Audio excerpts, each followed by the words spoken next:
रेगिस्तान में एक ऐसी जगह है जहां पानी की एक बूंद के लिए इंसान जिंदा दफन हो जाते हैं। शहर से कई किलोमीटर दूर फैला वह वीरान इलाका लोगों के बीच मौत का कुआं के नाम से जाना जाता है।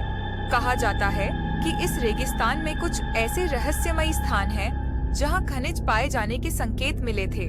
इसी लालच में कई लोग वहां गए, लेकिन ज्यादातर कभी वापस नहीं लौटे। जो लोग लौटे भी वे रेगिस्तान के ज्यादा अंदर तक नहीं जा पाए थे।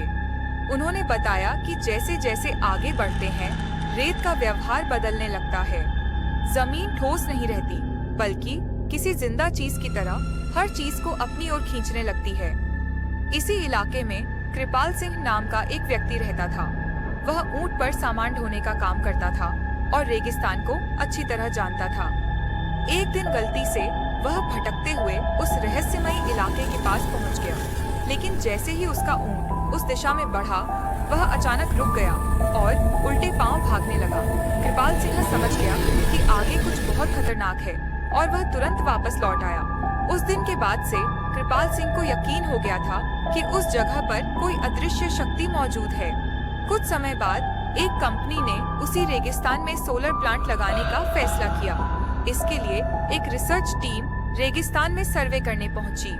उनका मकसद था उस हिस्से को ढूंढना जहां सूरज की रोशनी सबसे ज्यादा पड़ती हो। रिसर्च टीम विशेष गाड़ी से रेगिस्तान में आगे बढ़ने लगी। रेत में गाड़ी की गति धीमी थी, लेकिन जैसे ही वे मौत के कुएं के पास पहुंचे, गाड़ी अचानक फिसलने लगी। ड्राइवर ने ब्रेक लगाने की कोशिश की, लेकिन गाड़ी का संतुलन बिगड़ गया। कुछ ही पलों में पूरी गाड़ी कुएं की ढलान में समा गई और ऊपर से हजारों टन रेत गिर पड़ी। कंपनी का संपर्क टीम से टूट गया। सैटेलाइट से उनकी लोकेशन ट्रैक की गई, लेकिन एक बिंदु के बाद गाड़ी पूरी तरह गायब हो गई। सैटेलाइट तस्वीरों में भी उस जगह कुछ नजर नहीं आ रहा था। काफी जांच के बाद अधिकारियों को पता चला कि एक व्यक्ति कृपाल सिंह उस सैटेलाइट पॉइंट से आगे तक जा चुका है और जिंदा वापस लौटा है। अधिकारी उसे ढूंढते हुए उसके घर पहुंचे। कृपाल सिंह ने उन्हें पहले ही चेतावनी दी कि उस जगह कोई रहस्यमयी शक्ति है और वहां दोबारा जाना खतरे से खाली नहीं। लेकिन अधिकारियों ने उसे मोटी रकम का लालच दिया। कर्ज और मजबूरी के कारण कृपाल सिंह को उनकी बात माननी पड़ी। इस बार रिसर्च टीम दोबारा उसी दिशा में निकली। कृपाल सिंह ऊंट पर आगे चल रहा था और टीम की गाड़ी उसके पीछे थी। उसे भरोसा था कि खतरा आते ही ऊंट संकेत दे देगा, लेकिन इस बार ऊंट बिल्कुल शांत था। तभी अचानक पीछे से आती गाड़ी की रफ्तार अपने आप तेज होने लगी। ड्राइवर कुछ समझ पाता उससे पहले गाड़ी कृपाल सिंह को पार करती हुई आगे निकल गई और सीधे रेत में धंसने लगी। कृपाल सिंह जोर जोर से चिल्लाया, लेकिन उसकी आवाज कोई नहीं सुन सका।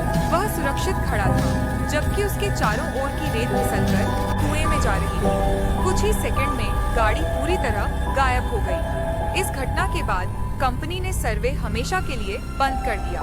उस इलाके को आधिकारिक तौर पर मौत का कुआं जोन घोषित कर दिया गया। कहा जाता है कि वह कुआं रेगिस्तान का रक्षक है।